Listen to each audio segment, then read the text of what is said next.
Hey guys,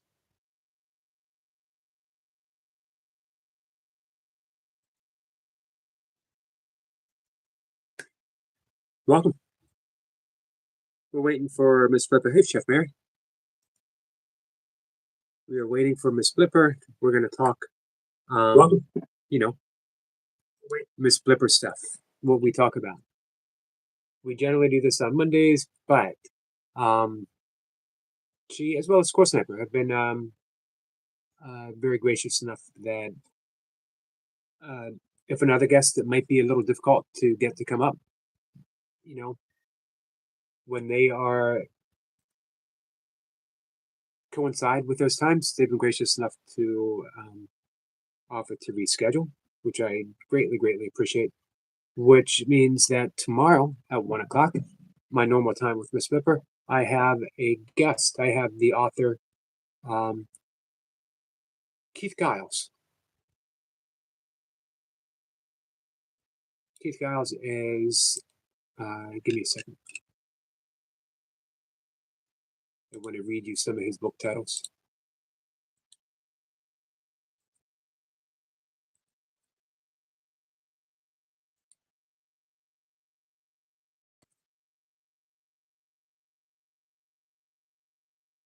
He's coming right up. Keith has written quite a few books, and he's co-authored, or he's done forwards for a lot of books. But there's two books in particular that I really want to talk about. And one, his newest book, this was last year, it was released, The Quantum Sayings of Jesus, Decoding the Lost Gospels of Thomas, and The Quantum Gospels of Mary, and The Lost Gospel of Truth. These are what he calls the Quantum series. I was listening to him talk over at Brittany Shawley's channel. If you don't know Brittany Shawley, she has a wonderful Course in Miracles. She brings up all kinds of guests, but it is primarily Course in Miracles. This is where I discovered Keith. There she is.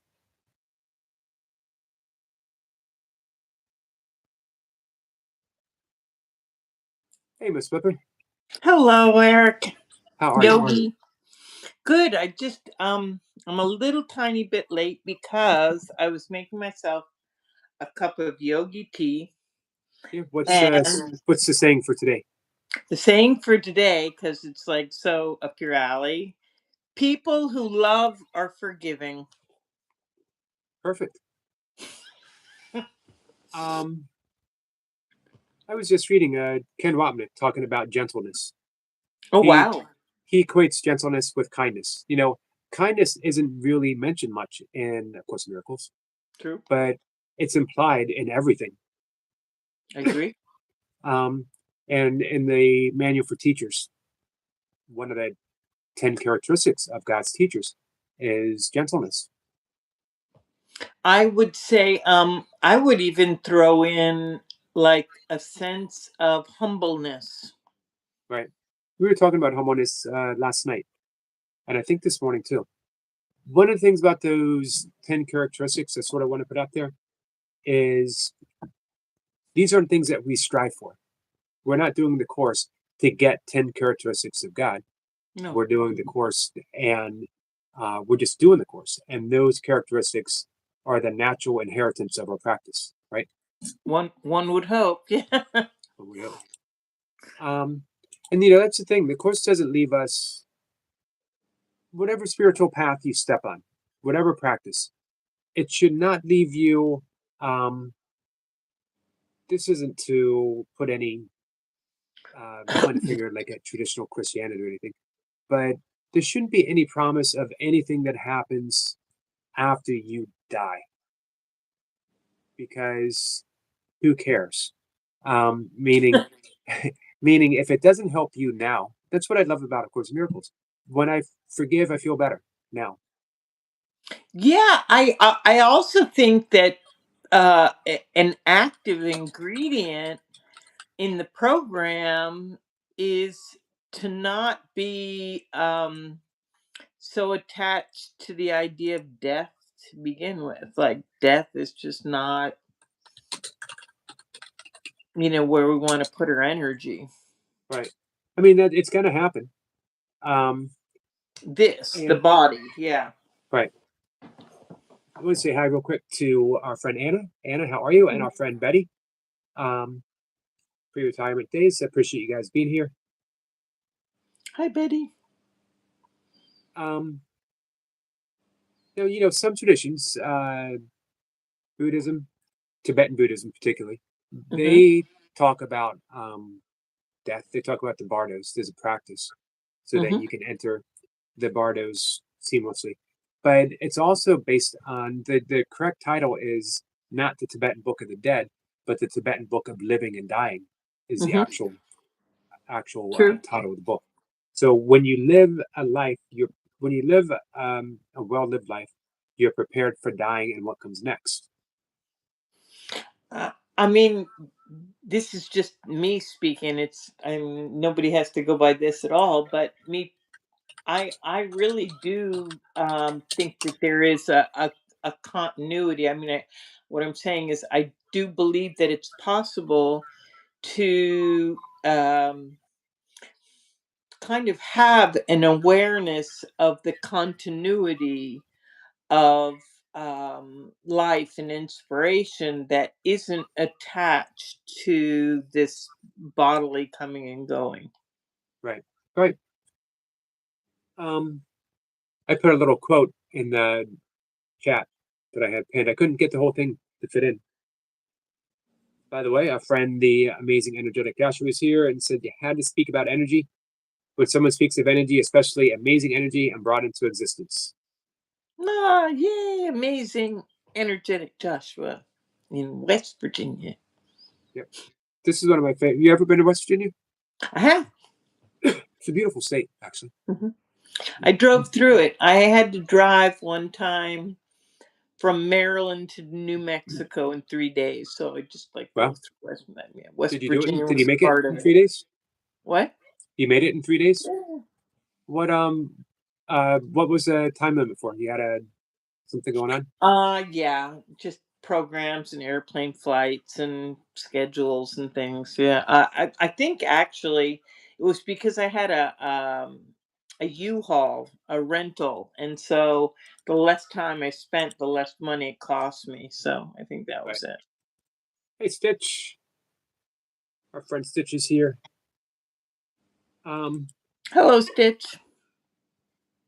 So this is from the manual for teachers, and it is how should the teacher of God spend his day? It says here something about playing poker, alcohol, and cigarettes.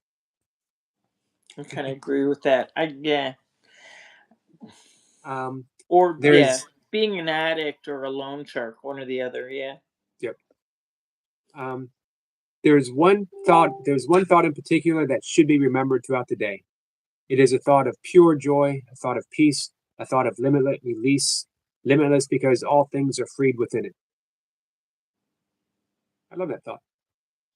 That kind of the whole idea of bringing up this particular thing, because I think somewhere in there it's like it isn't like one shoe fits all feet either, which brought me to I've been a little bit pondering this idea that people have of, on the one hand, not being special, on the other hand, having an individual relationship with God.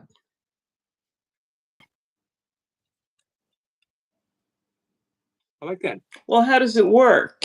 So how should a teacher of God spend his day? Well, are we all in the same place? Are we all in the same circumstances? There's a lot of variables there. There's a lot of variables, but what could be the one uh, unchanging? What would be the consistency in the variables? And that would be in my willingness in every conceivable moment to offer forgiveness. Yeah. Doesn't necessarily mean that I would be able to in every possible instance. It means that I would have a willingness to at least that would be my goal. That would be my Right. position, that I want to go through life, in every conceivable moment, to offer forgiveness. Right. And the moments that I can't, guess what I would do? Guess what you would do in the moments that you can't offer forgiveness? Ask for help. I could ask for help, and I could forgive myself, Yeah. which is really the same thing. I think if I were to ask for help, the help that I would get would be, it's okay. Yeah. I'll take care of it when you're ready to do it. Right. Right. Just be peaceful. Um, Right. Don't worry right. about it. Where did I read the other day? The Holy Spirit does all the heavy lifting.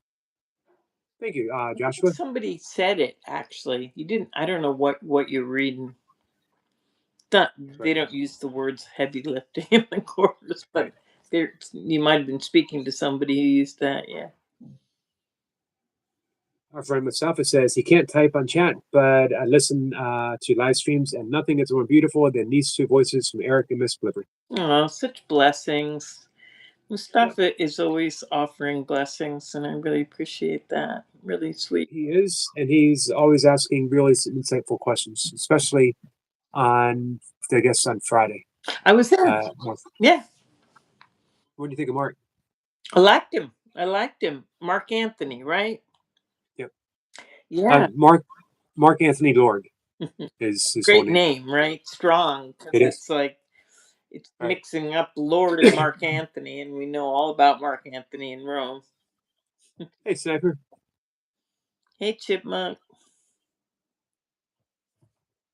Um, Oh, I so have. I'm also, Go go ahead. ahead. No, I So, started translating a book today, and I was thinking a lot about you because of you got that other book for Kabbalah, and there we was listening to a rep on Kabbalah. So this is kind of a. I have two books that I'm in. They're two books that were written separately as two separate books, but where translation is concerned, I'm just making them like uh two separate volumes in one. Yeah. So it's a really interesting project for me to try to translate all these kind of spiritual words and concepts, things like consciousness and awareness and act and behave. There's a lot of nuances. Trying to be careful with the vocabulary. right. Speaking of all that Mm-hmm. consciousness, and what do you know about the um, Gospel of Thomas and the Gospel of Mary Magdalene? Quite. I mean, I've read them both several Hey, times. Jamie. The Gnostic Gospels. Just yesterday, I was listening to the Gospel of Philip, which was really interesting too. Um, when I first stumbled upon the Gnostic Gospels, and I want to say, let's see, that would have been about 40 years ago, 19. I first ran across those when I was about 19, so I don't want to really give my age away, but say 45, 43 years ago or something like that. Long time ago.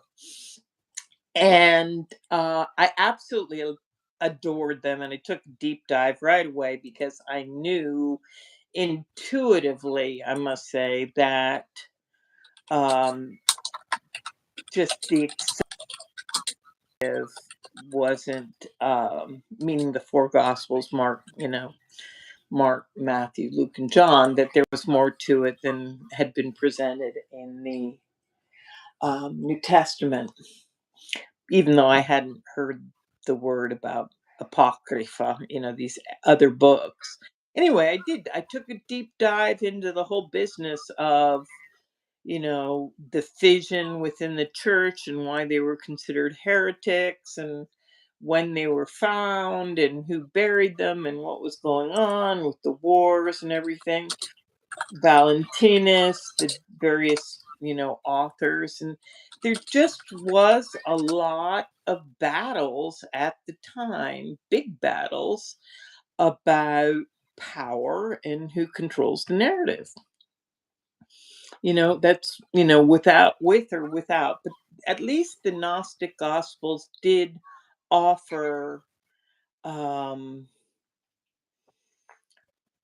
a way of empowerment to the reader, meaning, or to the individual, meaning it wasn't going with a hierarchical central church, Pope is boss kind of thing.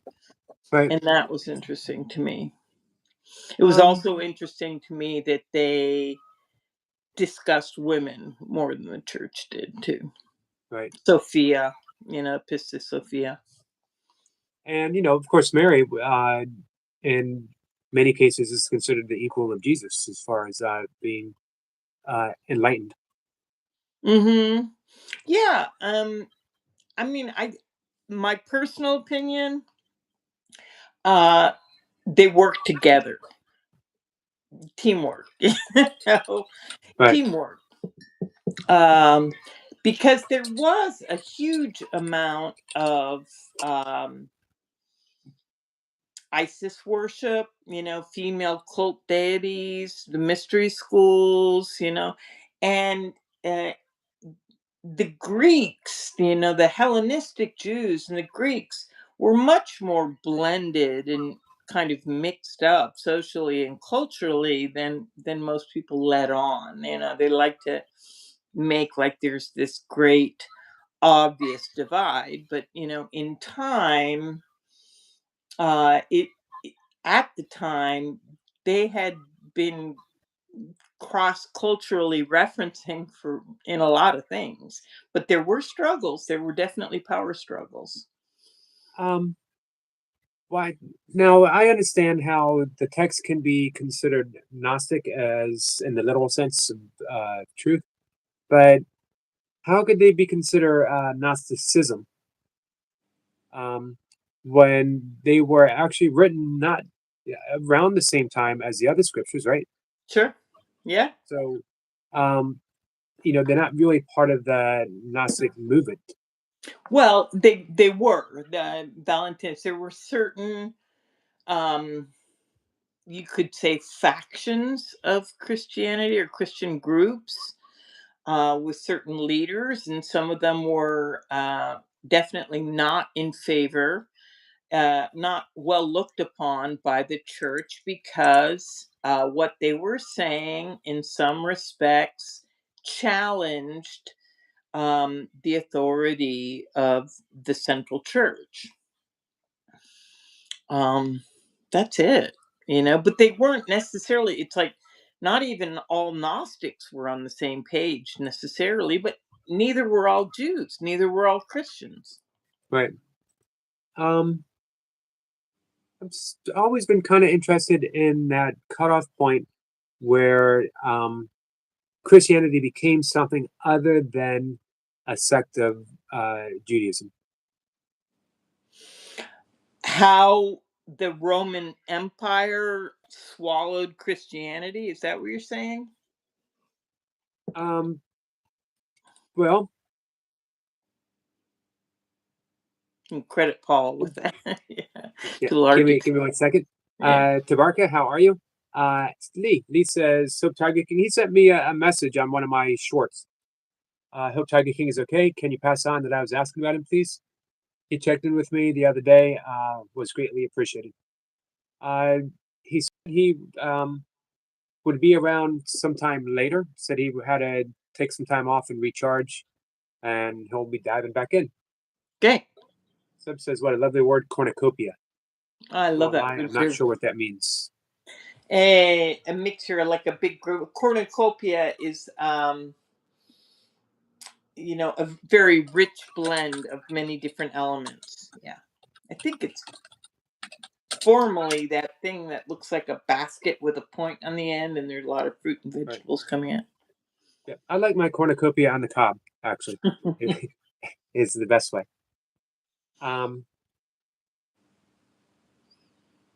So So get back to, again, repeat please your kind of curiosity there. It was about, you were trying to, it was a you Jewish had sect. right, for a long Right. time. And then at some point, yeah, at some point, it became something other than it got Judaism. adopted. It got adopted by Constantine. So it was a Jewish sect, and there were the Pharisees and the Sadducees and mainline Judaism, which wasn't really embracing it. And then there's this guy Paul, Heard about him. who He's traveled. one of the Beatles, right? Yeah, yeah. Yeah. And he traveled a lot. And he might have traveled with Luke, but he went all over the place, to Turkey and to Greece. And Paul of Tarsus, he was also a Roman, actually, and he'd been an enemy of the cult at one time, but he converted. He had a conversion. We like to say he fell off his horse on the road to Jericho, bumped his head. But he uh was played a huge part in bringing Christian ideas to the Mediterranean, outside of just Palestine. Yeah. And it was not without a struggle. Not everybody was on the same page. And in fact, a lot of people, Constantine is the guy who, and he was in Constantinople, I believe, in Turkey at the time. He's the guy who legitimized, made legal Christianity in the Roman Empire. um but a lot of people say he was converted by his mother. So Constantine's mother was the kind of key player. I heard his wife. Mm, Not sure where I heard that. It was actually relatively recently. Might have been in something Gary Renard wrote. It might have been maybe his wife was in cahoots with his mother.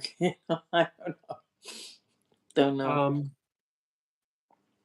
But anyway, so Paul is very much to credit with the Christianizing, the expansion of Christianity um, at that time. And again, not without problems, in that not everybody was on the same page as Paul. He was like, strangely enough, one of the big issues was circumcision. Um, you're not going to get the Greeks, people outside of Judaism were not, voluntarily signing up for circumcision. He was like, it's okay, you don't have to be circumcised. Whereas, the Jews in the Palestine, they were like, no, we've got to follow these rules. So there was some argument there too, an argument about who who should lead the church. I mean, Peter Cephas is eventually adopted, but it wasn't always that way. right. Um, you want to go through a few of the sayings real quick? Few of the sayings. Of Thomas. Oh, sure, why not? I just happen to have it up. I have Heath Giles' book up, Okay. and then he offers his commentary. I won't go through the commentary. I'll say that for him tomorrow. Okay. But it begins with, and he said, whoever finds the interpretation of these sayings, this is what we were talking about, will not taste death. Well, I'm glad that I found him. Yeah, we'll just go right, zoom right past that one. Yeah. But I Jesus agree says, with that. Yeah, I think there is a sense. I heartily, let's put it that way, believe in the idea of a living awareness that can surpass our ideas about um, physical passing. I like that. Jesus says, let him who seeks not cease seeking until he finds. When he finds, he will become troubled. When he becomes troubled, he will be astonished. and he will reign over it all. One of my favorite words is astonished and astonishment. I love that. I love that saying. It's um it's it's kind of like a little bit, I would associate it to the course in that, it's like that point where you discover that all these machinations of the ego, or the, bloppity bloppity blop, the boxes that we would, the constructs that we would make up. It's like we're at that point of reckoning where it's like, nope, I was on the wrong page. Sorry. Um, this one I like. Oh, I like them all, but Jesus said, if those who lead you to say, see, the kingdom is in the sky, then the birds of the sky will go before you. If they say to you, it is in the sea, then the fish will go before you. Rather, the kingdom is inside of you, and it is outside of you. I think Yeah. that last part is often left out. The kingdom of heaven is within, and it leaves out the fact that, what one of our favorite mystics, um, Julian of Norwich, Hmm. said, My hero. every step to heaven is heaven. Hmm. When you come to know yourself, then you become known, and you will realize that it's you who are the sons of the living Father. Hmm. But if you will not know yourself, you will dwell in poverty, and it is you who are that poverty. Yeah, it's very hermetic. I think it's one of the principles of hermeticism. Chipmunk would be able to fill me in on this more clearly, but I believe one of the principles is like, as above, so below, or as within is as without. So they're happening at the same time. This appeals to my sense of headlessness. Jesus says, know what is in front of your face, and that which is hidden from you will become plain to you. For there's nothing hidden which will not become manifest. Beautiful. Yep, that sort of strikes me as very Zen-like. I like it in that, again, I'm reminded that there isn't anything that they've chosen not to share. Jesus is not, there's nothing about him or his life or what he was doing or his connection to God or the living, um, or life or miracles. There's nothing that he didn't give, isn't already given. Um, there's a chapter in Keith's book on little chapter, Plato and Jesus. Oh, Uh, great. I want to remember to ask him Hmm. about that connection. I love So that because that, of course, has tiddlywinks of Hellenistic Judaism, which to me personally is just absolutely fascinating because the Greeks, like the Etruscans, the Greeks were totally on the ball, and I've never had a strong politic about religion or philosophy, but I just just want to have an appreciation of the energy that went into it. The Greeks weren't messing around. Don't ask the Romans. Better to ask the Greeks. They're on the um, ball. it's from the saying seven. Jesus says, blessed is a lion that becomes man when consumed by man, and cursed is a man whom the lion consumes, and the man becomes lion. Um, that is supposed to have a reference to Plato's Republic. Hmm. Um, and it has a clue.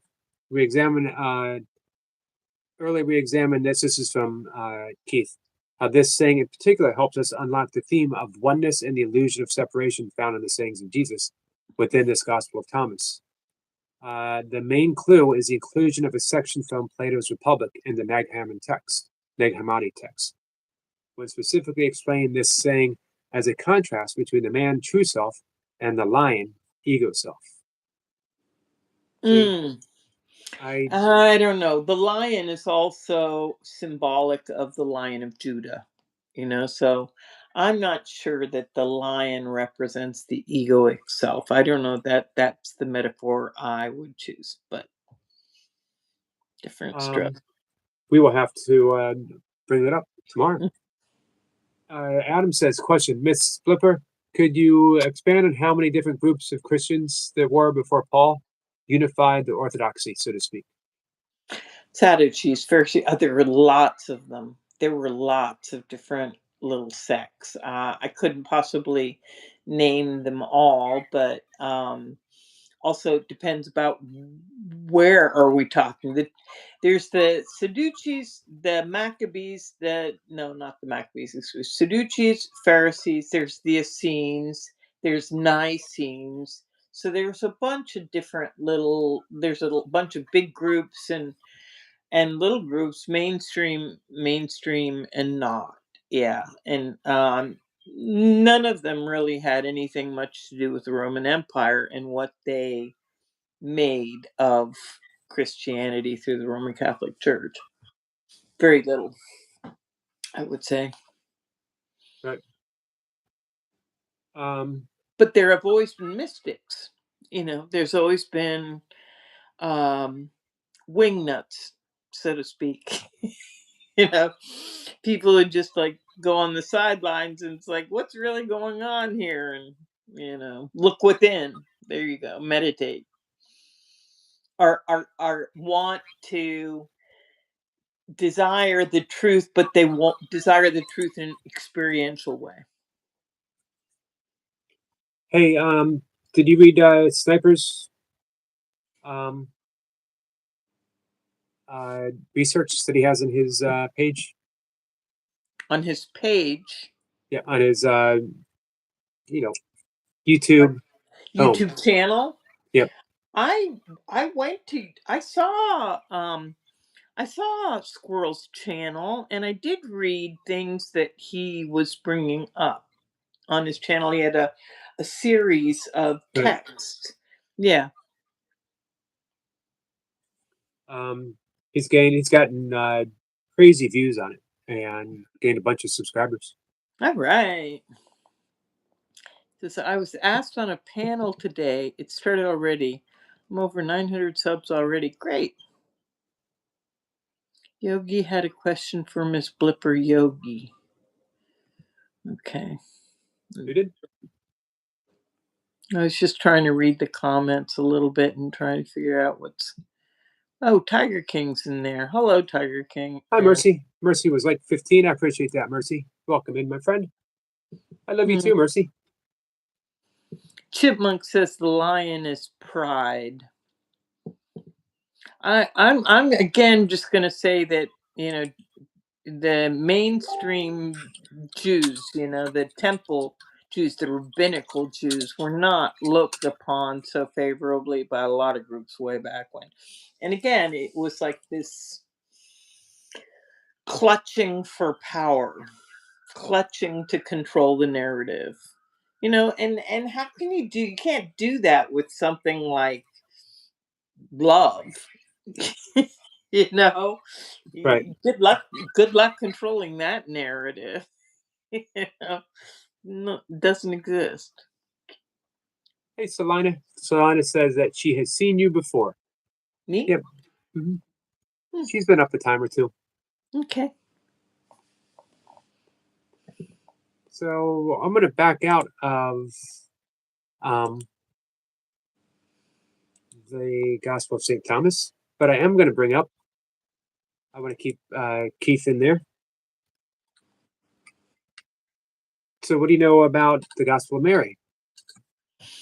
I know that it's missing a few pages here and there. I know there were several editions that they found previous Greek editions.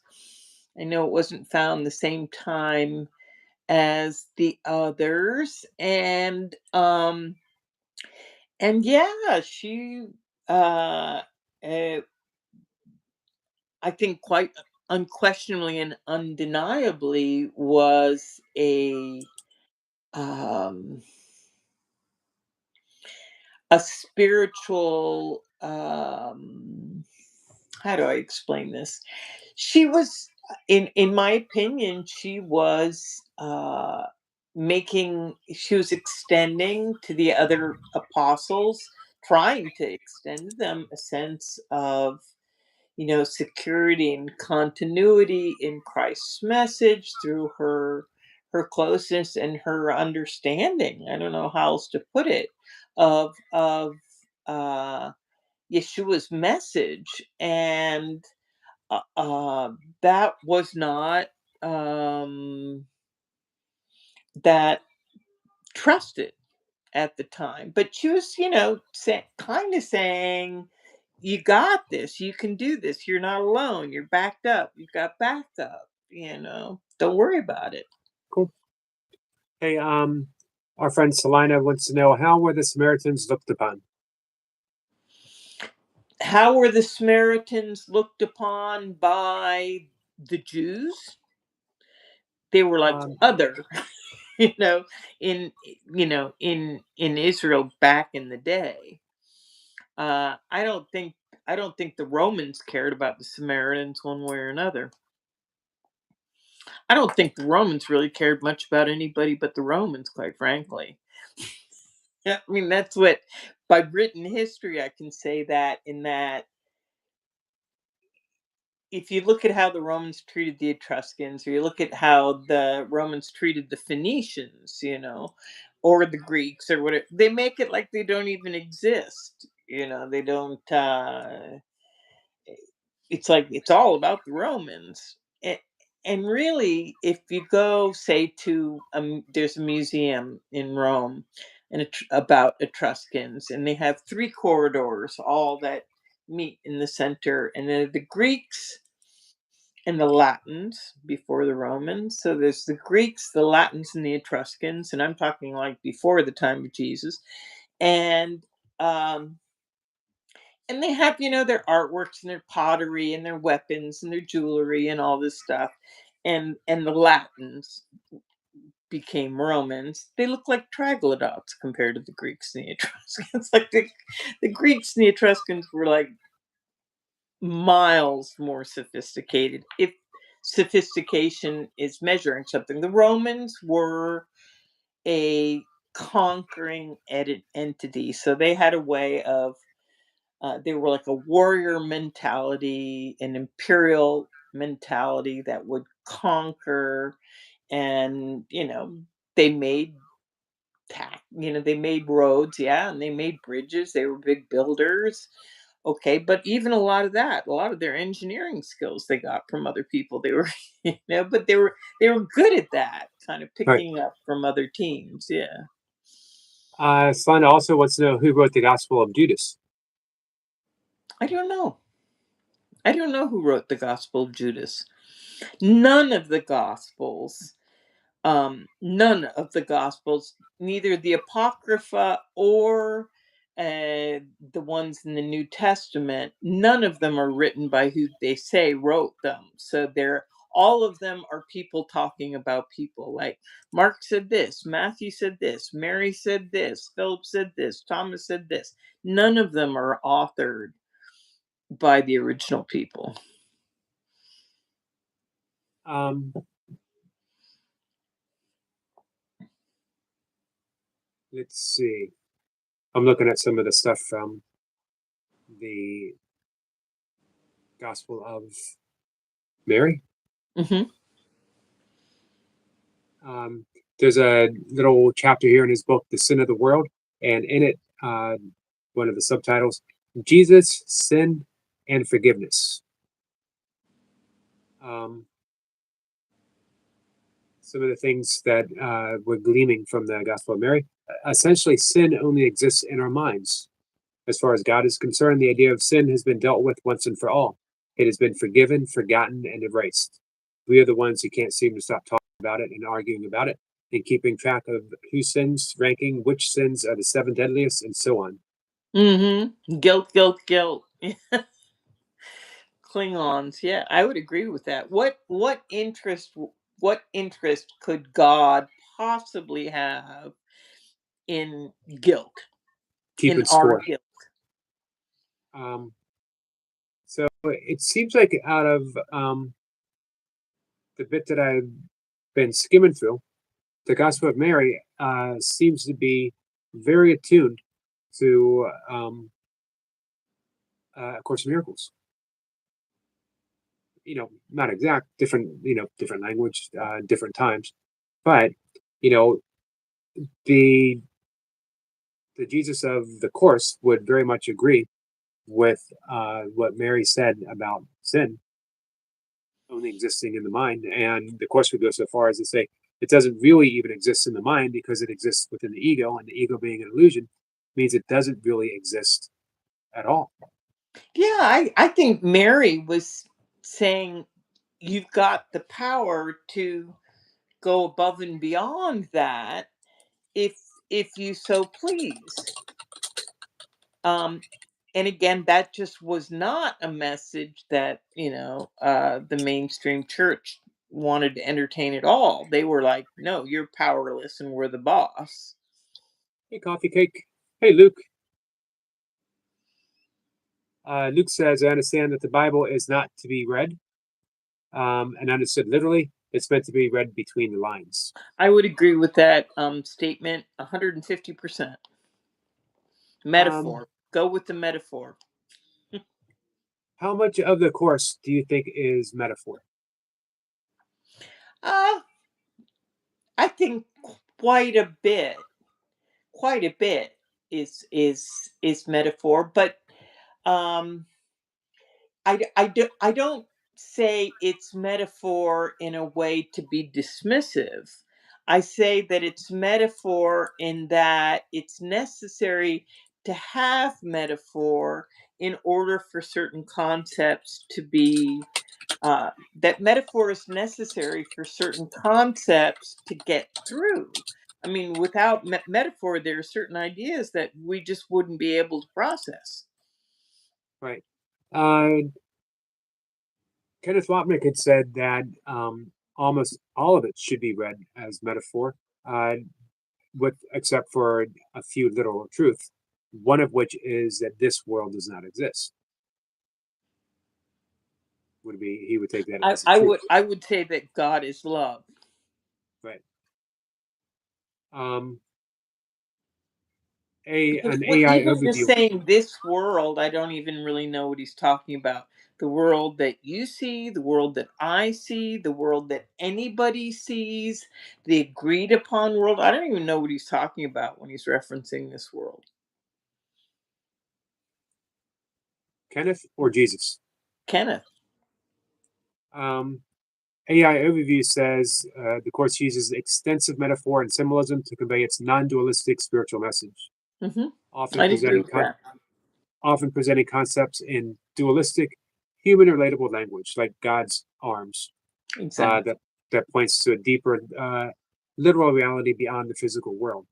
Through some passages, like "Faith can move mountains," are meant to be taken literally as demonstrations of mental power, Hmm. requiring students to discern the symbolic ego base from the truly transformative. Hmm. But I think one of the ones that comes to mind is the voice of God, which it talks about a lot. And that could be like a human voice, like a voice, speaking words inside your head. It could be that. But it could also be um, just kind of what you're experiencing. Um, see, we got some interesting commentary going on in the chat. Um, I'm not sure what that last part is. Solana says, does an abortion cause a returned soul to the GUF? You know what GUF is? GUF. Does abortion cause a something soul to be what? Does an abortion cause a returned soul to the GUF? I Capital don't know. G, capital I G, capital U, capital F. I don't Um, know. I don't know what that is, but I don't personally believe that abortion does any of that myself. My personal viewpoint is that it's going to be a very Judaic viewpoint, even though I'm not Jewish, but it's a Judaic point of view, which is until a child is breathing on its own, I mean, is separate from the mother's body and is birthing, is breathing on its own, then it is the mother. You're talking about the mother. You're not talking about Right. a baby. So my take, I don't know what the GUF is, but this abortion causing return soul to the uh, I'm thinking that as far as like an abortion and soul would be concerned, that the soul itself, it's actually would be it wouldn't matter because the soul being eternal, Yeah, it doesn't go anywhere. right. Mm. So, but, if we're thinking in purely terms of you know everything being a spiritual classroom, then a soul would choose on its own to experience whatever lesson is there to be learned for that particular soul, to experience that abortion. But the soul itself is untouched and unconcerned about the happenings because it's not going anywhere. Yeah, it's not. Yeah, it's apples and oranges. So on the one hand, you're talking about a physical thing and a physical act influencing an unborn soul, and I too agree. I think soul is it, souls are eternal, and I don't think that in a deeper sense they're affected by that at all. Yeah, I agree with that. Solana says the GUF, the Guff, um, the Hall of Souls in Judaism. Say that again. Uh, the GUF, the Guff is the Hall of Souls in Judaism. Okay, didn't know that. Adam says you'll find this hard to believe. It's actually quite shocking. I love Ms.Blipper. Oh, I love Adam too. Mr. Osgood says I trust God's plan. Me too. I'd agree with that. What else is there to trust? Right. I like this kind of all or nothing school of thought. It's all good. Don't be embarrassed to be Jewish. There's nothing embarrassing about why be embarrassed about Right. being Jewish? Yeah, he Oh, mentioned that before in Humane. He was here a couple days ago and said that he was embarrassed to be Jewish. is it Now, of because of course, yeah, what's go that? ahead. I was going to say, No, of course, please. go ahead. No, I don't see any reason for anybody to be embarrassed about being Jewish. I can see being embarrassed because you're associated with certain things that, for example, the state of Israel is doing right now, or like I'm kind of embarrassed. I'm embarrassed a little bit about being American these days. I live in Europe, and it's kind of embarrassing sometimes. Um, if we were to keep tracing that back, we could say, I'm embarrassed to be white. I'm embarrassed to be a man. I'm embarrassed to be Christian because every race, every gender, every um, religion has participated in atrocities throughout history. What matters is what are we going to do now as a Jew? What are you going to do now? As I a look at man, it, what am I going yeah, to do now? I look at it as you're giving everybody, your two things are going on. One, you're giving everybody else the opportunity to not judge you by your ethnicity or your religion, to not judge people, because I personally, I don't think that all Catholics or all Jews or all Muslims or all Buddhists or all Hindus. I don't think that all those people are necessarily the same. So it's like asking a maturity of people. Granted, it's hard for people to come up with that maturity sometimes, to recognize that. Uh, not all Germans were Nazis. Not, not all Americans are ICE agents. And not all Jews are, into genocide of Palestine. So I think there's creating an opportunity for everybody else to recognize that, to not judge basically by these Right. external categories. And a small, you know, just a small little channel, a little blip on um, the interwebs, but these little dialogues are important. Um, to talk about these issues in a way that is non-judgmental. By the way, our friend Luke says, "Is the Bible we have today a mere shadow of what it used to be, lost through translations and willful change by political entities?" Quite a bit of it, in my humble opinion. Quite a bit of it. Which is not to say that it is without its gems and its beauties, but to be looked at as a collective of different books and a part of literature, in my opinion, there is a good bit. It's good to recognize that there's been a long game of Chinese whispers, mutating the words, changing the words around, changing the tune, making it, taking out anything that challenges the church. There's a lot of that. Right. No, I was talking about that this morning. One of the things I very much appreciate about A Course in Miracles is um, it has not changed from its source. What Right. you and any confusion can be cleared up by going right back to the source. That we can't do that in Christianity because of what Luke was saying, because of how much is missing Well, from the original how much teachings is of Jesus. missing? How much is missing, and how much is missing because there has been a hierarchical Right. development and all that? As well as how much has been added. Um, and nothing past the pamphlets have been added to the course. Hmm. It's there, and we are only decades away from its inception.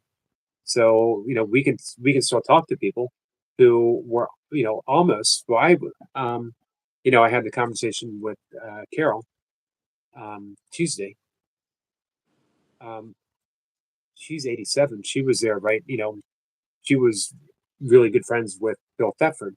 Hmm. So, to talk to people who, for me, that's like talking to uh, the original apostles, people who were there. You're getting the straight dope. What's interesting is, like the church or different groups when the Bible and Christianity first came to Rome and whatnot, even despite its very short lifetime, like 50 years so far, there's already you know uh, what's it called, visions, little divisions, people not agreeing, or people seeing it a different way, but thankfully it's not a religion. Right. Um, Thankfully, I love that. I love that it can be discussed. I love that it can be um shared in conversation and looked at and interpreted differently, and it can do that because there isn't an enforcement squad, a hierarchy saying it must be this way or death. I'm not sure I understand Selina. Selina says Satan takes Jesus to a very high mountain and shows him all the kingdoms of the world, and they can see China and uh, Teo Teo Teotihuacan, Mexican. I know I'm mispronouncing that. Other sides of the world. How's that? I'm trying to find out where it says this. can you Not can you you see it pinned. Let me go down here. Satan takes Jesus to a very high mountain and shows him all the kingdoms of the world, and they can China and Teotihuacan, Mexico, other sides of the world. How's that? I don't know anything about it. I don't either, but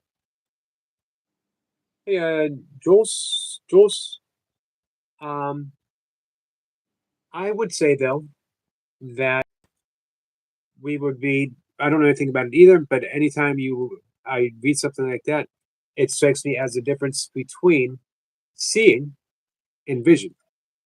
hmm In vision, anything's possible. We can be shown things in vision that we can't see. Um, so for, Jesus to see kingdoms of the world from the top of a mountain means that, you know, Jesus with a gift of vision was able to see everything. Yeah, I wouldn't. I really I have no clue whatsoever why that idea of Satan taking Jesus.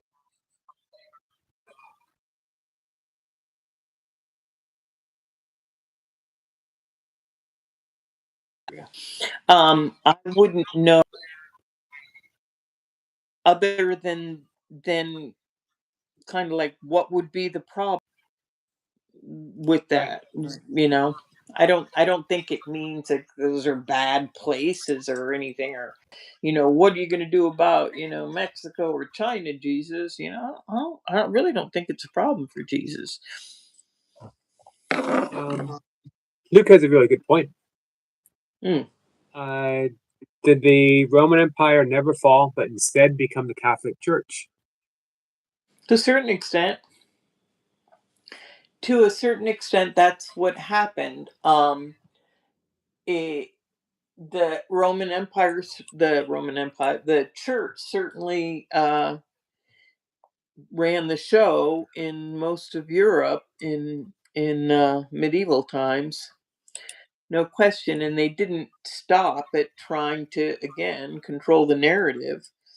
Um, there's a really interesting book called "How the Irish Saved Civilization," and it's a book about the first Oh, um, the first conversion of Celts, St. Patrick in Ireland and his group of brothers, and how the church at the time, this is the Dark Ages, was fighting with the Visigoths, and they basically were given an instruction to burn all the books, like and they were to burn all the books because the books, and I mean Greek literature, Socrates, Aristotle, Plato, get rid of it, burn it all, because it's not um pointing to us, the Roman Catholic Church, as the be all end all of the universe.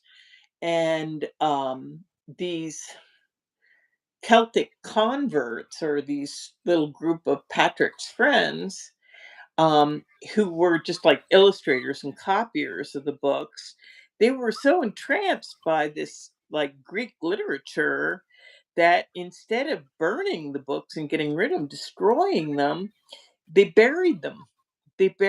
And they were buried for like hundreds of years until this, order to until they could come out safely without being destroyed, basically. Um, so yeah, but it's very hard. There's another beautiful book called A Distant Mirror. It's very hard to look back into history and understand clearly how much power the church had over Europe. It was total. It was very, right. my way or the highway kind of thing. Every day I go walk in a park where it was, a battle was held with the where the French aligned with the Pope, for the Italians to be independent, and they were always aligning with one group or another. There's a lot of vying for power and territory, and yeah, poor people had nothing. Hey, Evan. as, Um, usual, as usual. I wanted to say something to Mr. Osgood. Talking, Hmm. he had mentioned that he had an out of body experience when he started receiving visions. The Nag Hammadi library helped me figure Hmm. it out. So my guest tomorrow is we're going to be talking all about the Lost Gospels, specifically Thomas and Mary. Um, and let's see, our friend Luke said, was Jesus originally a pantheist? Who? Me? Jesus. Oh, was Jesus a pantheist? No, You I don't don't think think so? so. No, I don't think so. Um, it's interesting to consider. I mean, a pantheist would be someone, there's no distinction between the universe and us. God is identical with the universe itself. Everything is Oh, I just was thinking God. pantheist, like pantheon, like many gods, like the Oh, Greek gods. right. No, he's a Um, one god. He was a monotheist. right. Hmm. That, but this would be that God is everything. Nothing is not of God. I'd agree with that. Yeah, I would. That God is the creator, basically. Um, and let's see. Oops. Evan said, remember when people were burning the Beatles records? I don't Uh, actually remember, but I remember it. I know it happened. I was just a kid. I think that was 1966, so I was 1 years old. hmm. I know that my oldest brother wanted to go to a Beatles concert, last Beatles concert they ever had in California in 1965, and um, that he asked my mother if he could go to this. He was 10 years old, and she said he was too young to go to a Beatles concert, and he never forgave her. He never Yeah. forgave her. Evan's mom went to a Beatles concert. Hmm. Cool. Lucky. Yep. What else do we got going on? All right, I'm going to fall all the way back. Oh, we can keep talking about this too. So keep throwing out your questions and statement, guys. I'll keep diving in. One of the things that I was reading this morning um, was uh, I'm reading the text again of the course, and I'm on chapter 12. I love chapter 12. The Holy the Holy Spirit's curriculum, the judgment of the Holy Spirit. Um, because I like just how it starts out. You have been told not to make error real. And we were talking about that, not making sin real. That's Uh, what it says in the forgiveness book, Song of Prayer too. It says, "Do not see error." Like that's not where you're supposed to go with your mind. So there is part of us that wants to analyze and right and wrong and put in different boxes and stuff. Just like forget about it. Holy Spirit's right. like forget about all that. Um, understand that you not respond to anything directly, but to your interpretation of it. Your interpretation thus becomes the justification for the response. Mm. That is why analyzing the motives of others is hazardous to you. If you decide that someone is really trying to attack you or desert you or enslave you, you will respond as if he had actually done so, having made his error, his sin, real to you. To interpret error is to give it power, and having done this, you will overlook truth. Mhm. Um, It's like the distortions, and this is really true. If under fear, when people are afraid, they are not seeing clearly. They definitely are seeing a distorted version of reality, and I have seen that. I've seen right. that clearly. People afraid and through their fear, seeing things that aren't there. Basically, And if you're not experiencing love, then you are basically experiencing fear in one form or another. Yeah, yeah, but again, we're not necessarily aware of that. Right. We're not, because it fear can hide behind lots of excuses. Right. To me, what you mentioned quite a bit the course being holographic in nature. If you get one thing, if people really got this, that you do not understand, you do not respond to anything directly, but to your interpretation of it. Your Mhm, interpretation thus becomes a justification for the response. mhm, If we understood that we're not necessarily seeing how things actually are, but our interpretation mhm. of it, we would pause. Right. I wouldn't want to hurt someone just because of my interpretation. Right, right. When I was studying it through, the course's versions of cause and effect, it basically said that, there's like real cause and effect, there's God, and then there's God's Son, and that's the effect. But for the ego, turns that completely upside down and makes itself the cause and everything else the effect. So it's like getting lost in that distortion, hallucinating sort of. Adam has a question for you. Hmm. It's pinned, if you can see it. Let's see. Question: what do you think of Josephus?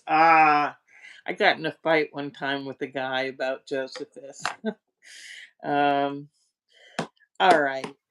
Context for Josephus. Josephus was, if for those not in the know, Josephus was a Jewish historian who got captured by the Romans and brought back to Rome, but he had the good fortune of kind of prophesizing in a way, or telling Vespasian at the time, who was an emperor, that he would be the next, that Vespasian would be the next emperor of Rome, which came true.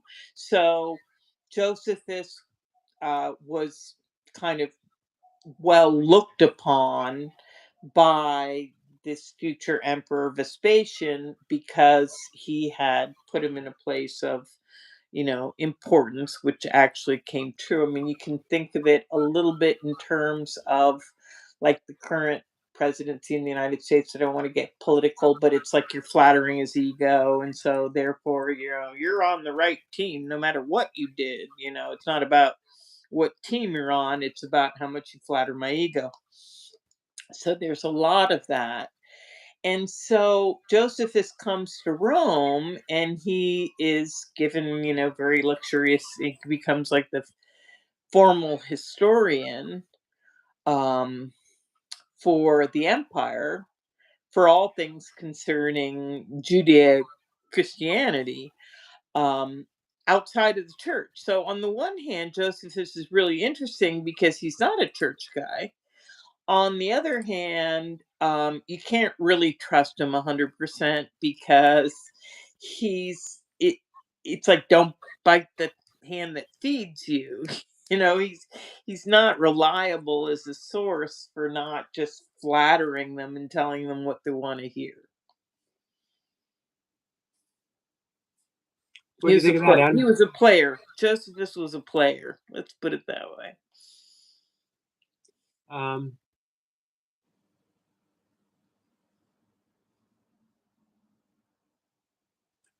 Adam agrees with you. I'll pin that message if you want to read it.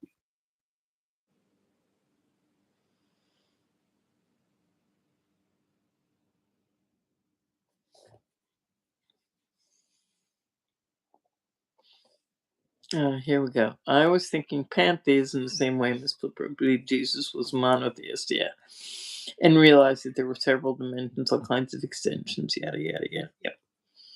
Yeah. Um, I think what's interesting about Jesus and monotheism is that he is a monotheist, but that doesn't mean that he is necessarily, that you can just assume that um his the father that he is, or the creator that he is devoted to, is necessarily the same entity, or limited by the same context that other people might limit God. I do think that that Jesus was kind of thinking outside of the box where it Right. concerned, creation. I think that's how he actually got to be where he was to a certain extent. Um, and I think all of us, you've probably run into that before, Yogi. You've probably, when people ask you a question or something about, God or whatnot, the church, and you're like, oh, are we talking about the same God? Are you Right. talking about the same God that I'm talking about? Are you talking I about actually truth? sort of go in reverse when people come in the live stream and they say, I don't believe in God, or you're talking nonsense. And I would say, I don't believe in the same God that you don't believe in. We're on the same page here. Um, Right, right. Pantheism, I brought up the AI. Hmm. Someone who believes that God is identical with the universe and everything in it, seeing the divine as an all encompassing, eminent reality rather than a separate transcendent being, meaning God is nature, the cosmos, and all the existence, Hmm. emphasizing unity and interconnectedness. They often find worship in the awe and beauty of the natural world and the cosmos itself, viewing divinity as an inherent in all things, animals, people, not just a specific deity. Oh, I'd agree with that. But I say again, I don't think of deity as a part. I'm Right, just not separating it to go the first full right. circle. I haven't separated. It's like I haven't cut the world with a pair of scissors and saying nature is over here and God is over there. No, they're Um, together. They've and always been Jesus, they've always been together as far as I'm right, concerned. and Jesus was fully there, which is, I and my Father are one. Wasn't, there wasn't a deity over here. There was just God. He didn't say these waters are separate from God or this fish is separate from God, or this grain is separate from God. I was just reading Chipmunk's comment. All my research is attached to this principle of as above, so below. Chipmunk, I already knew you were a hermeticist. I did know that already. Hey, Bloom. Mr. Osgood says oneness. Exactly. Oneness is a beautiful thing. Unity, wholeness. Um, I'm going to dive back into chapter 12 a little bit. Um, because, we were talking about if people just got that all we were doing was seeing the world through our interpretation, that would give us a little bit of a pause before we went on any kind of an attack. Um, but my favorite part, and this is one of my all-time favorite um, few lines in the course. Um, there is but one interpretation of motivation that makes any sense. And because it is the Holy Spirit's judgment, it requires no effort at all on your part. Every loving thought is true. Everything else is an appeal for healing and help, regardless of the form it takes. Can anyone be justified in responding with anger to a brother's plea for help? No response can be appropriate except for the willingness to give it to him. For this and only this is what he is asking for. Offer him anything else, and you are assuming the right to attack his reality by interpreting it as you see fit. Can I interject something? I was gonna just to add there exactly. Um and the place to be careful with that is that it's not for us to judge. You know, it just isn't. Right? Not because of any moral reason at all, but just because of the impossibility that our judgment has anything to do with truth whatsoever. Yep. Has anything to do with reality whatsoever. Right. Same thing. Yeah. Um, can Jesus be understood as separate from the context of the Abrahamic God? Maybe his message got misappropriated, considering people started writing about him almost 100 years after his death. I love that comment, Luke Oakley. Um, Absolutely, Jesus can be understood as, um, not separate from the context of the Abrahamic God, but including the Abrahamic God, like not limited. Let's put it that way, not limited by an Abrahamic God. I think, I mean, pardon me if I'm mistaken, but I think Jesus, of all the entities, in the universe, would be the first one to say there's just one truth, you know, Right.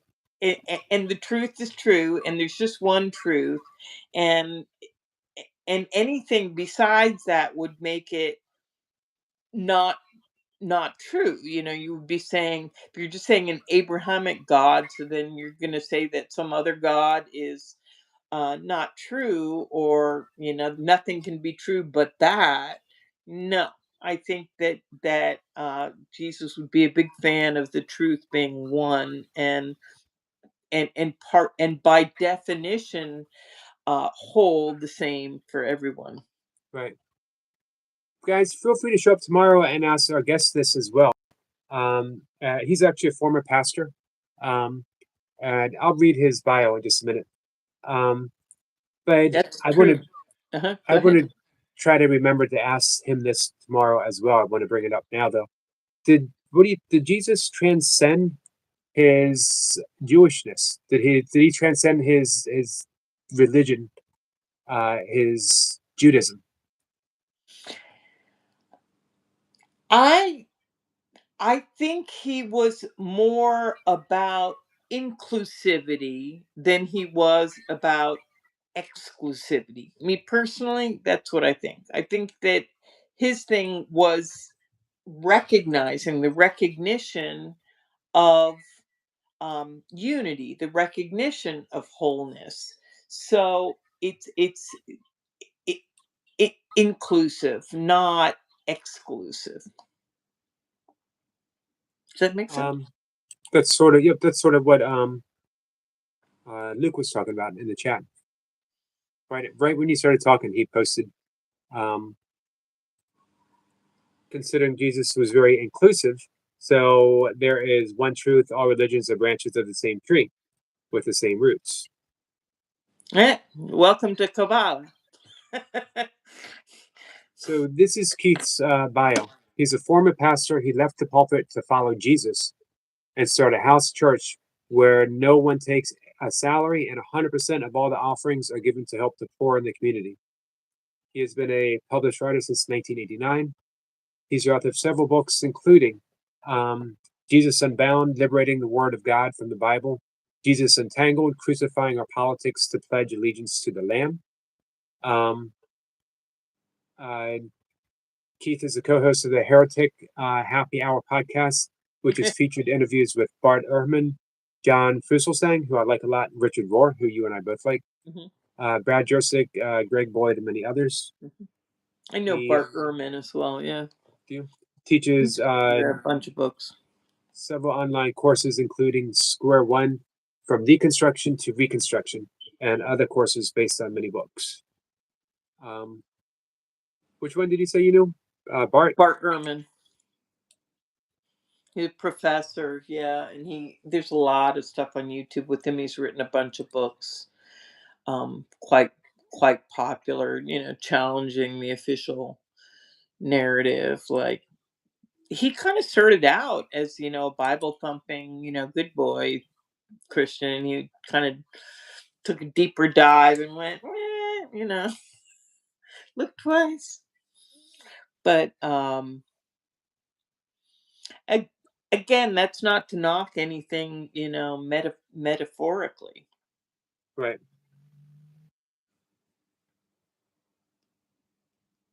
Luke says Christians, Jews, and Muslims often get lost in the fine print, but we're all looking for the same revelation. Yeah, everybody gets lost in the fine print.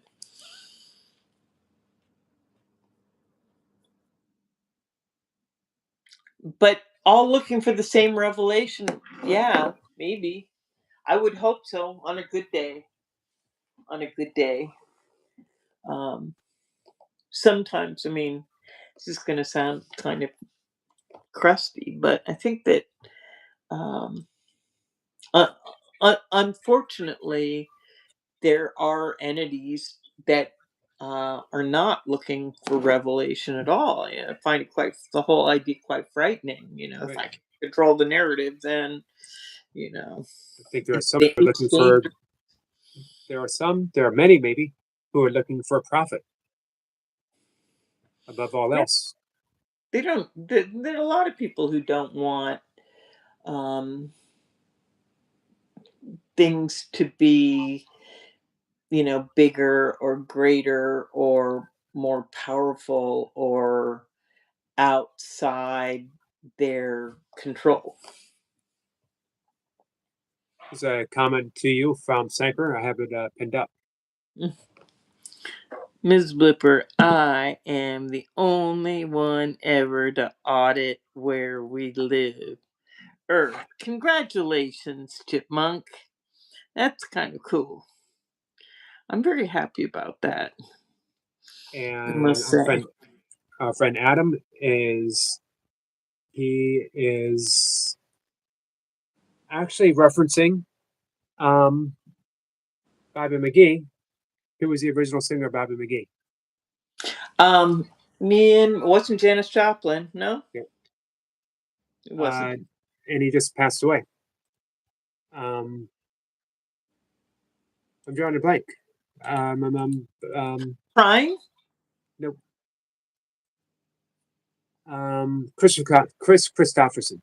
Oh, Chris Christopherson. I thought he passed away a while ago for some reason. 2 or 3 years ago, I think. Okay. Luke says, on a good day, that's good. We're all beautifully flawed humans after all. People stand in their own way and trust collide. On a good day. Yeah. We're beautifully flawed humans after all. I love that statement. Um, and what's interesting is uh, humans actually prefer the flaw. Like if you which is kind of why some of us like kind of have a little bit of a rejection where AI is concerned because um, if say musically or whatever you put musical notations into a robot and the robot spews it out mathematically, humans don't really like it. They want that pause to just be a mini fraction too long or that note to be just a little off. It does, it makes it human, Right. and we actually respond to it. Hey, Stitch. We talked about that. When was it? This a couple of days ago. Hmm. Because we talked about Miles Davis Oh, um, having the master of the pause, just allowing just enough space, intuitively sensing. And it might be different. That's what I love about jazz. It might be different every time you play it. But you know, I blame Phil Spector on a making lot of machinery for the yes. machinery. Um, he made what he called the wall of sound, and Hmm. he wanted music crammed in, sound crammed into every possible space. Yeah. Um, and on the Beatles' last album, Let It Be, they had the wall of sound up, and none I of the was just Beatles gonna say actually that liked has a it. lot of that has to do with making it controllable. You Right, know, making something controllable. Yeah, there are benefits to that. It makes your job easier. There's less risk. Less things go potentially awry, but it doesn't really make it better. you know it's like teaching and learning in a classroom. There's a lot of classroom work that teachers give out just to control the class, just for the class not to become out of control, but that doesn't necessarily mean that that's most conducive to learning. right. On the one sense, yeah, there's less distractions, less disturbed, it's more quiet, but it's also reducing everybody to this like piece of paper and a pen, usually a red one. There's more to it than that. Um, our friend Stitch is working out. Stitch, You know what? I don't like hearing you say that you're working out because you're fat and need to lose weight. How about you're working out to get fit? You're working out to get in better shape. You're working out to, um, uh,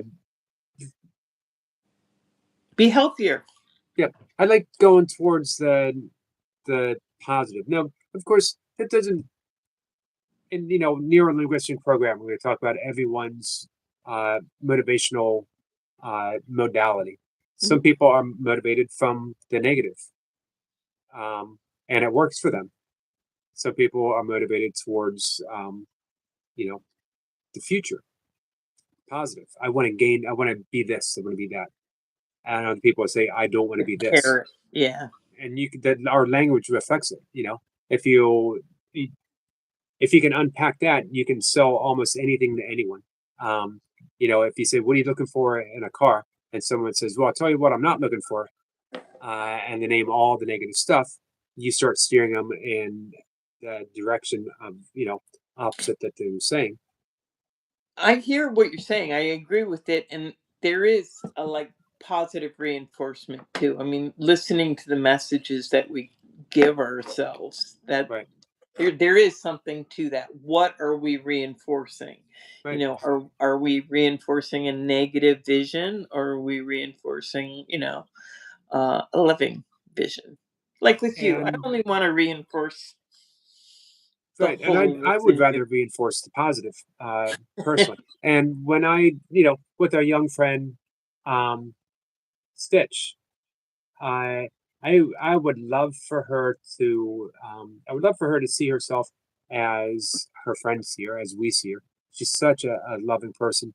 Um, and me personally, I think everything changes when you truly, truly begin to love yourself because you want to nourish yourself. You want to take care of yourself. You want to be healthy, not to um, not to so much look better for the sake of others. You just want to be happy and be well and um, you know, uh, An integrated sense of self. right.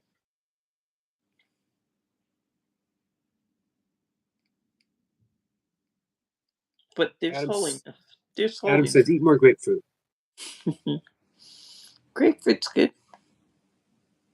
Hey, well, we're talking about concerts and music,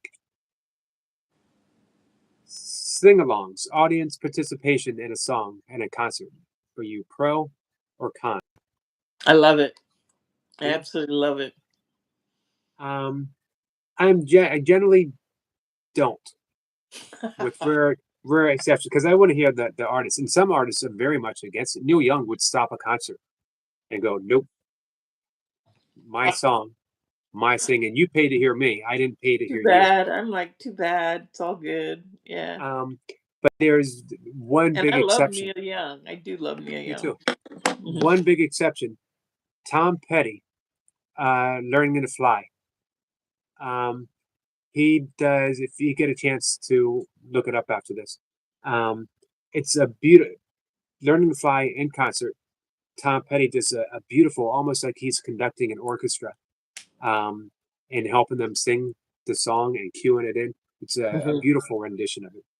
I'm going to send you a video, and you should promise me that you'll watch it. It's just a song that this woman sings. So there's a very famous singer in Europe. She's like Barbara Streisand or Celine Dion. She's one of these big, huge voices, but she never made it to be so famous in the U.S. because she wasn't easily boxed in, I guess, by the production companies. In any case, she's giving a concert in Paris. And she's had a bad breakup. She's had a heartbreak. So she's down. She's been like kind of under the weather, and her pianist, the pianist that accompanies her to singing, has told the audience while she was before she came out, um, to please do this one song called Je t'aime, I love you is the name of the song. And and the audience takes over, just completely. Like, it becomes, she just stops singing altogether, and then the audience does it. But it's so beautiful. It's so beautiful. Yeah, definitely send it to me. Yeah. I haven't asked a question. Mhm. Is there a niche side of YouTube um, or TikTok you've fallen down a rabbit hole in lately? Okay, I'm gonna have to hear that question again. Is there a niche side of YouTube or TikTok? I'm not on TikTok, so I don't know anything about TikTok. I mean, every once in a while something TikTok might come over, but um I don't know.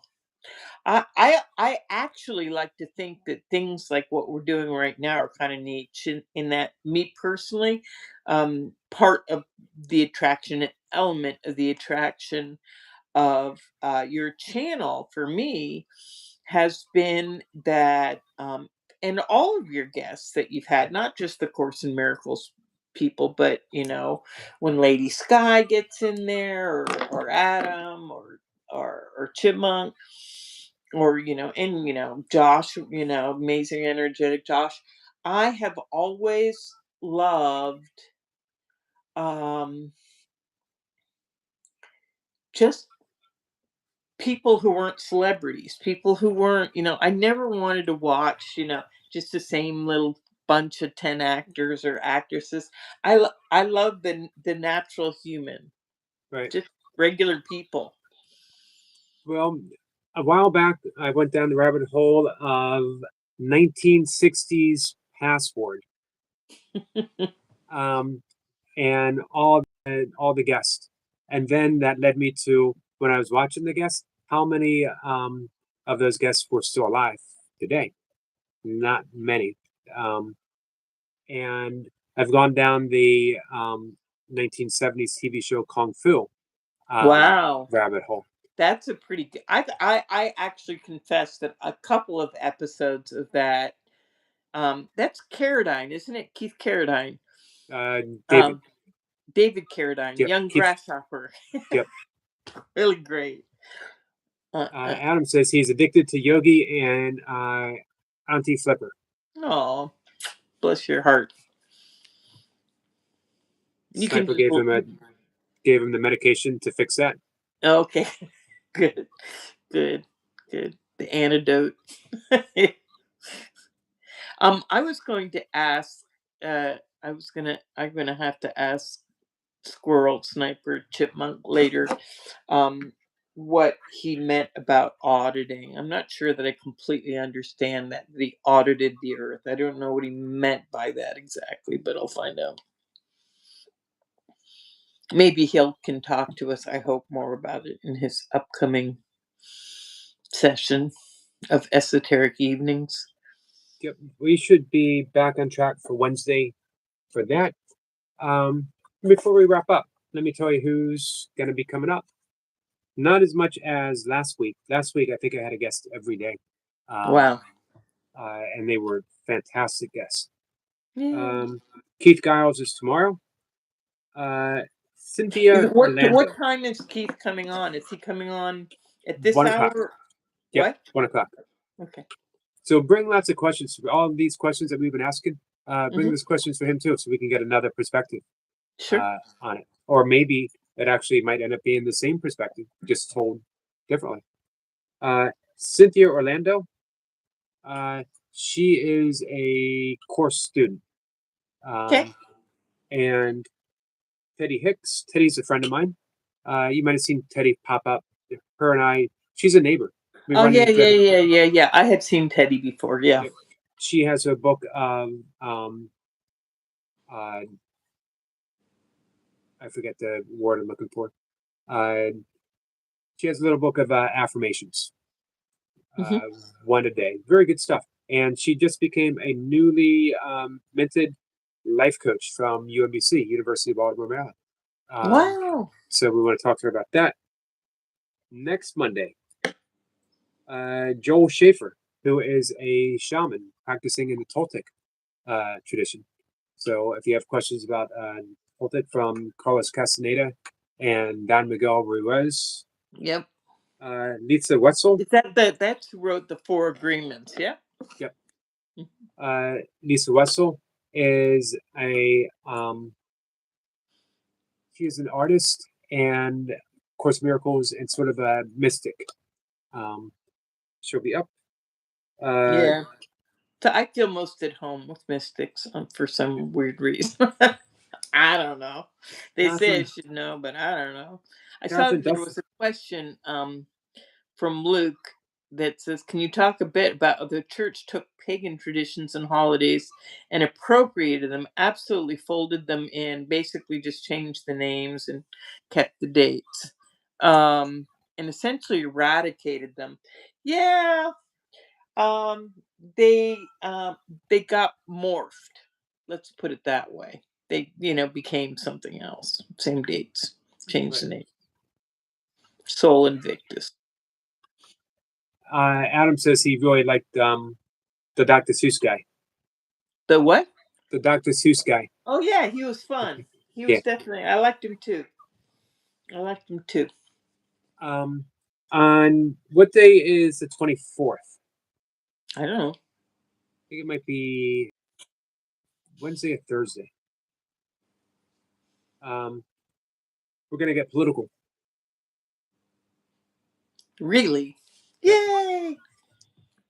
It's gonna come with a trigger warning. Because if you're gonna be triggered by the politics, it's okay, but realize that you're triggered and be able to navigate your way through the trigger so that we can have a meaningful conversation about politics. It's not going to be the politics of us versus them. It's not. It's going to be a politics of inclusiveness. Interesting. It's Catherine Ruffalo. She's a long term. She is friends, and her teacher is Vicky Poppy from the Course of Miracles. Okay. Sure. But she's also very much into. She's had some very non-dual experiences outside of the Course of Miracles, and she's very much interested in um, healing the national and the international psyche that were wounded and self-inflicted wounds. We hung on to slavery way longer than is even conceivably possible. How could we, And it left a rift in the psyche of America. Yeah, and that's slavery. Just to say that racism is well and alive. And people don't like to hear that, systematic racism, systemic racism. Systemic. Sorry. But it means that a lot of politics that were put in place were during ages when racism was not only accepted, it was law. And Yeah. a lot of them haven't been changed. Yeah. So The anyway, whole divide and conquer business. right. United we stand, divided we fall. It's not without. It's not unmotivated. They have motivation. It just isn't a terribly wholesome motivation. There you Right. go. So To speak euphemistically, yeah. what we will be looking for is not picking sides, not saying this side, that side, but are, as we were talking, all of us earlier, inclusiveness. That we are, we're not liberal versus conservative. We're not Republican versus Democrat. We are not American versus American or American versus any other country. Uh, as one perish, we all perish. As one flourishes, we all flourish. But yeah, an opportunity to look at the fears. Okay, what are the fears really? Right. What's going on here? Let's bring it out and take a look. So again, I'll put out a little trigger warning. This is a political discussion. It's not a debate. Mm. Mm. And of course, it won't be just, I'll just tell you ahead of time. I really hope she addresses patriarchy. you can bring it up. You can ask her. Yeah, I can. I can. Hey, what do you think of patriarchy? What do you think patriarchy's effect on, people's minds in the last, 4,000 years? That's Was it Einstein who said you can't address a problem for the mind that created it? So, if we were to ask someone who is enmeshed in the patriarchy itself. What do you think of it? I don't think it exists. Well, yeah, it's like an idea is not responsible for the people who believe in it. But I think, this ties into the whole conversation that we've been given about, the Roman Empire and whatnot, is that, paterfamilias, I mean, it goes beyond. Paterfamilias was Roman law, and it basically meant that all women and slaves were under the power and control of men. Period. It was law. Right. So she's going to be the 24th. And I don't Mhm. remember exactly when the 24th is. Before we get ready to go, Sniper said, Ms.Blipper, I'm conducting a multidimensional photonic audit by synthesizing military data, patents, and real world applications through the lens of rigorous critical thinking. Wow. And there was something else he put. Oh, let me see. I don't. Let me see. The Romans are still about Ms.Blipper. Bless your heart. You're telling me, Chipmunk, I have to live here. Okay. Further above that, he said auditing is a systematic examination of records, processes, or evidence to verify accuracy and compliances with specific standards. Okay. Yeah, I just saw the second one. Auditing systemic examination of records, process, or evidence to verify accuracy and compliance with specific standards. I like that. It's like, what do they call that? Quality control. There you go. Multi forensic audit by synthesizing critical thinking. Amazing. Sounds great, Chipmunk. I look forward to it. Oh, Tuesday. Tuesday? Yep. Our friend Julie. She's going to be up. Okay. She's a regular too. So. All right. Says I am the only one. Okay, I see. I'm trying to get to the last message. Basilica, Pontifex Maximus, Pope Max. Rome got made Christian. Rome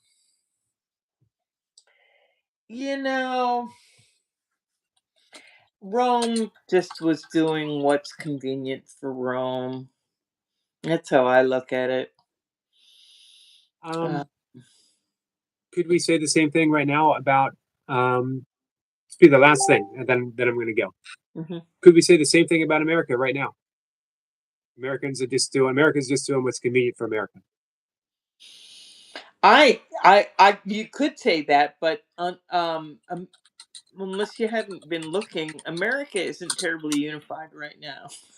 It's America's not just what? one thing. It's not terribly unified. I don't think all America's on the same page these days. I don't know if we've ever been, but maybe we can be. Yeah. Let's see. Let's try something different. Let's get along with each other. Yeah. Luke says, "What will America morph into? Something better." What's the full quote? My country, good or bad?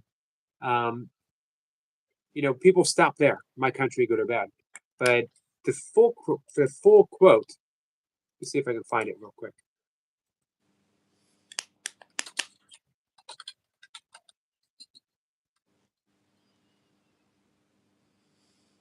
The full quote is actually kind of remarkable.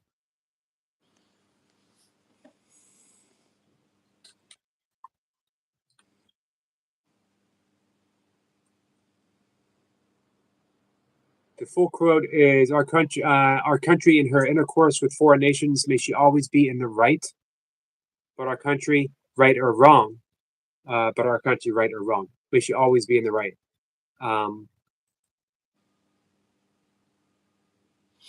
Again, I don't think it's like all across the board. I think it's quite possible that to be right about some things and to be wrong about other things.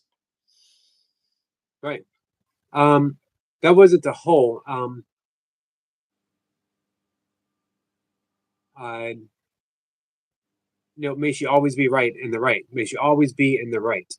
Um, and basically implying that when it isn't, let's make it. Let's put it there. That's the important distinction that I don't think we make any longer. Right. And does America love, all its people? I think for me the clearest example is like healthcare. Healthcare became a business, and businesses are based on some people being worth less than other people. Right. And so people can call it socialized medicine and say it's crap, but it's better than nothing. Um, just the term itself these days makes no sense to me. Health care, because what we have has nothing to do with health and nothing to do with care. There's no health. As There's everything no real with health in money. this health care. Right. Um, Corporations are people, though. So right. And yeah, that all the way back to Romney, right? Who mm, said that in the debates. Corporations are people too.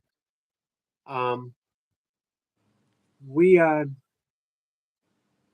Citizens United.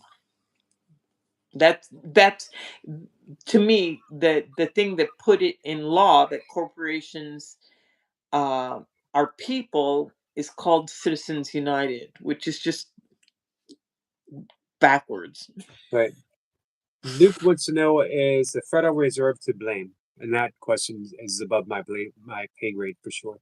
No, I don't think the Federal Reserve is to blame, but I do think that um, eh, that capitalism isn't everything, that it's important. Me personally, I definitely think that it is um, not only moral and ethical, but right to um, know that there are values, essential values, that have nothing to do with capitalism whatsoever. When did capitalism become synonymous with patriotism? That if you question um, uh, capitalism in its inhumaneness, Yeah, the uh, richest, most powerful nation in the world, but powerful at what? Hurting people? Nuclear bombs? Is that it? I mean, is that how you're measuring power? Power to destroy? Because if it's power to do things, they're not winning. um, Carl Sagan had a wonderful reply to Ted Turner on capitalism. Carl Sagan was kind of a genius. Um, yeah, let me see if I can find it real quick. If not, I can find the video, but I'm not sure if I can find the quote. When Ted Turner said, are you a socialist?" Um,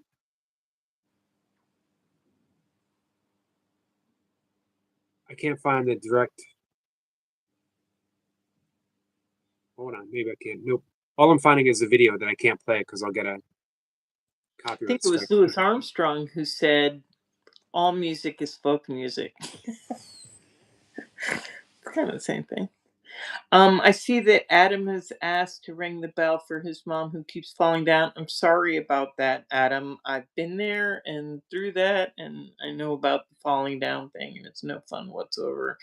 And I hope she's not hurting anything bad. Um, all right. Shall Oh, we ring? yes. Yes, Adam. This is for your mom. And then we'll close out with some silence for Adam's mom. Okay. Prayers, my friend.